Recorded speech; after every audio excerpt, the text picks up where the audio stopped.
ചില വിശ്വാസങ്ങൾ നമ്മളെ ജീവിതത്തിൻ്റെ വിജയത്തിലെത്തിക്കും. എനിക്ക് എയ്സിൽ വിശ്വാസമായിരുന്നു.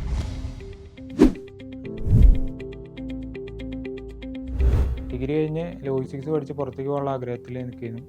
അപ്പോഴാണ് ഫയർമാൻ്റെ നോട്ടിഫിക്കേഷൻ വന്നത്. അതാണ് ഞാൻ ആദ്യമായിട്ട് അപേക്ഷിക്കുന്ന പരീക്ഷ അതാണ്. ശേഷം ഒരു കോച്ചിങ് ഇൻസ്റ്റിറ്റ്യൂട്ട് തിരഞ്ഞെടുത്തു. അത് എയ്സാണ് തിരഞ്ഞെടുത്തത്. PSCയിൽ ഒരു ബാക്ക്ഗ്രൗണ്ട് എനിക്കില്ല. അപ്പോൾ ഞാൻ ബാക്ക്ഗ്രൗണ്ടുള്ള എൻ്റെ ഫ്രണ്ട്സിനോട് ചോദിച്ചു ഏതാണ് ബെറ്റർ ഇൻസ്റ്റിറ്റ്യൂട്ട് ഏതാണെന്ന് ചോദിച്ചു.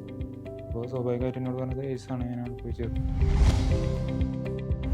എയ്സിലെ ഏറ്റവും വലിയ സ്പെഷ്യാലിറ്റി എനിക്ക് തോന്നിയത് എയ്സിലെ എക്സാമിനേഷനാണ്. PSC നടത്തുന്ന അതേ മോഡലിൽ OMR എക്സാമിനേഷൻ, വാല്യുവേഷൻ, റിസൾട്ട്, പിന്നെ എക്സാം കഴിഞ്ഞ ഉടനെ തന്നെ അതിൻ്റെ ഡിസ്കഷൻ, പിന്നെ റീഡിങ് റൂം, ലൈബ്രറി ഫെസിലിറ്റീസൊക്കെ എയ്സിലുണ്ട്. ഈ കോമ്പറ്റീറ്റീവ് എക്സാം ഞാനൊരു 2019 ഒരു കോമ്പറ്റീറ്റീവ് എക്സാം എഴുതിയില്ല. എങ്ങനെയാണ് പഠിക്കേണ്ടത്, എന്തൊക്കെയാണ് പഠിക്കേണ്ടത് ഒന്നും എനിക്കറിയില്ല. എൻ്റെ സ്ട്രോങ് ഫീൽഡ് ഏതാണ് ഞാൻ വീക്ക് അതൊന്നും അറിയില്ല.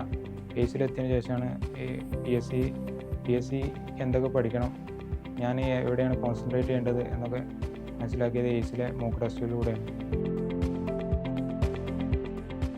നിങ്ങൾക്കും വിശ്വസിക്കാം ഒരു ഉറച്ച വിജയത്തിനായി.